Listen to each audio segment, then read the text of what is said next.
Yeah. Okay. Hi, everyone. We're Team Waste Not. I'm Sean. Tommy. Ryan. Yeah, I'm Shuyo. Okay. So we're tackling the food waste problem. We all know that we waste a lot of food. And New York City alone, every year we waste 500,000 tons of food. And to put that into a visual effect, that fills 100 subway cars per day. And that's a lot of food that we're wasting. A lot of it is because restaurants, they buy more food than they actually need because they don't really know how much they're going to consume for a lack of insights on the market. So our solution is to design an application that predicts the inventory needs based on real-time data.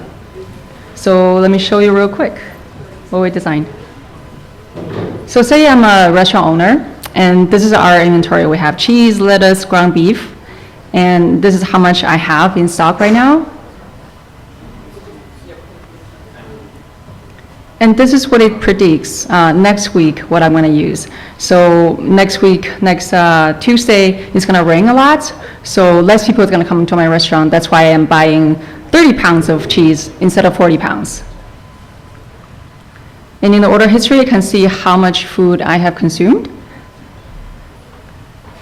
And how do we get this data is from pulling data like weather, season, neighborhood, transportation, and also we can customize what kind of data is impacting my restaurant consumption. Cool. So, here are two of the graphs that, you saw in the previous slide. So I guess the real question we should really answer right now is where are we getting our data? So we considered breaking into an Applebee's and stealing all their data, but that's illegal. So we decided to create a simulation over 2 years.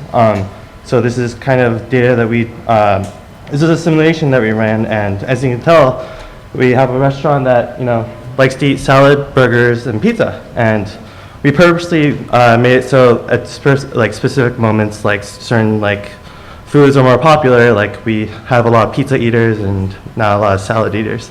I wonder why.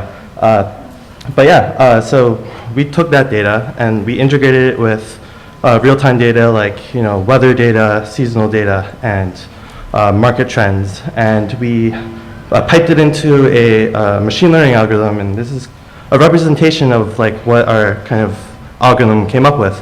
This is our kind of projections for the ingredients for the next 6 months, and this is all the ingredients that are shared between all the food items.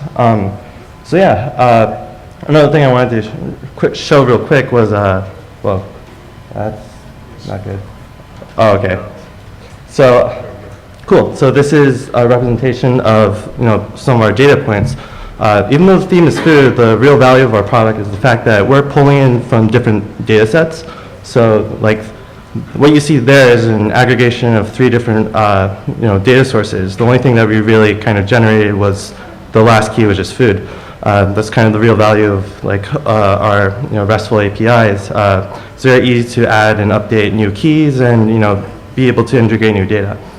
So Cool, yeah. So for all of you machine learning nerds, if you want to know the detail of our approach, this is this simple linear regression thing we wrote, very standard scikit-learn.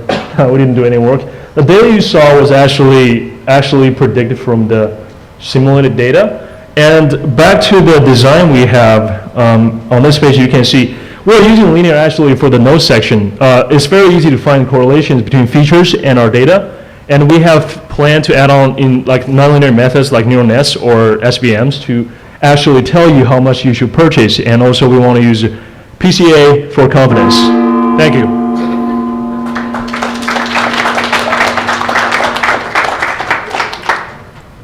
So the tech that you guys are hoping to build is pretty cool.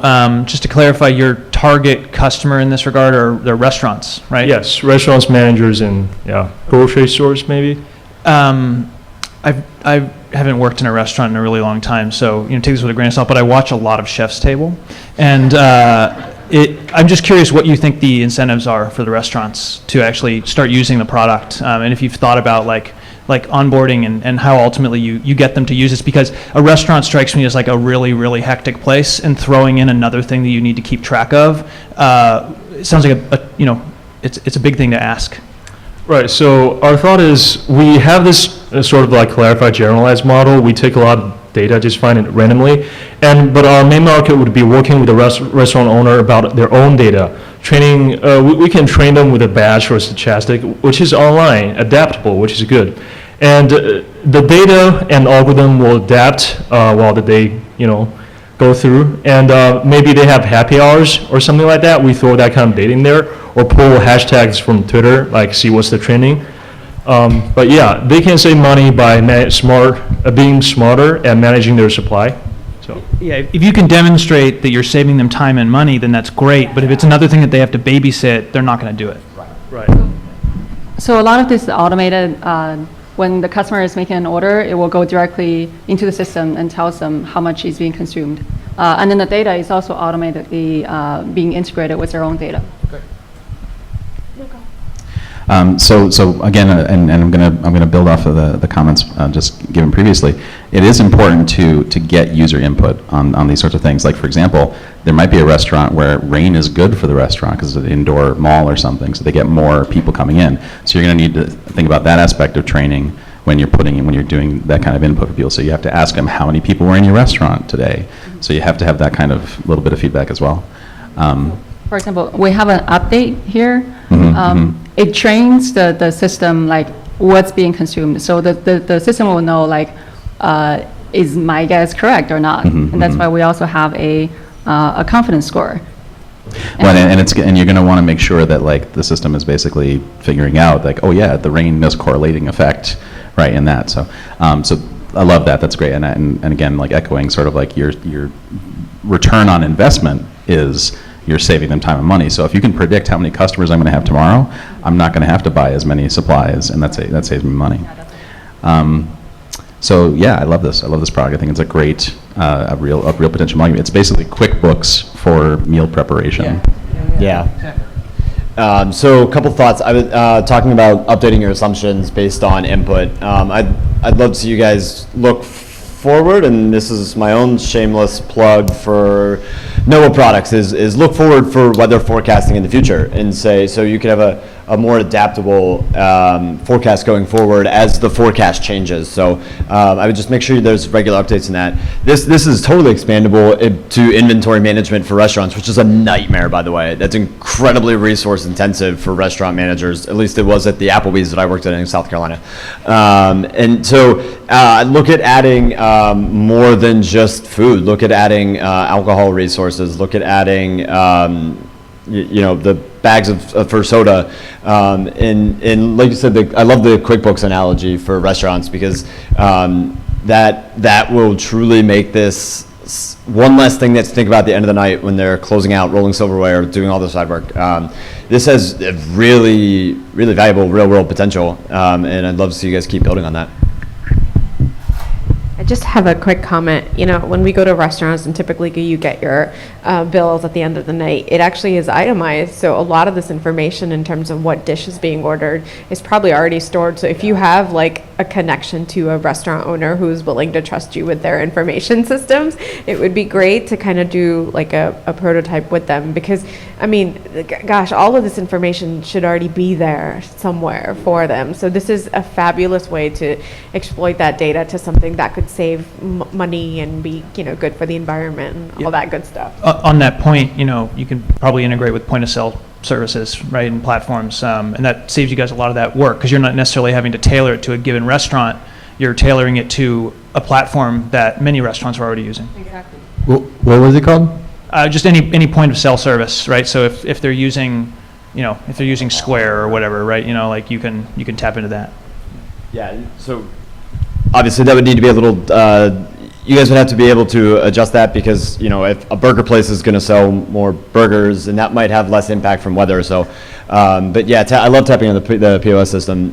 It's just a way of easily getting itemized results. Yeah, and there's a bunch of standardized ones that Aloha is a great example that restaurants use all across the country. So you could get some really, really great general data, and then go in to build some basic assumptions, and then go in and get some more detailed data that helps tailor to the individual restaurant. So. That's why we have the setting session. You can check which data you want to pull in. So everyone has different kind of settings. It's Yeah. fully customized. Yeah, so obviously you can tell we're excited about this because I think we all see it. There's a really great long-term Could be really real-world potential here. A lot of different ways you can go. Yeah. And just one other thing, so there's the Food Plus Tech meetup here in the city. So there's a lot of, and this goes for everyone who had any kind of like food or food waste related product. There's a lot of investment opportunities that are available now for people to actually develop products like this. So just take a look at Food Plus Tech. Just search for it online, you'll find it. Thank you.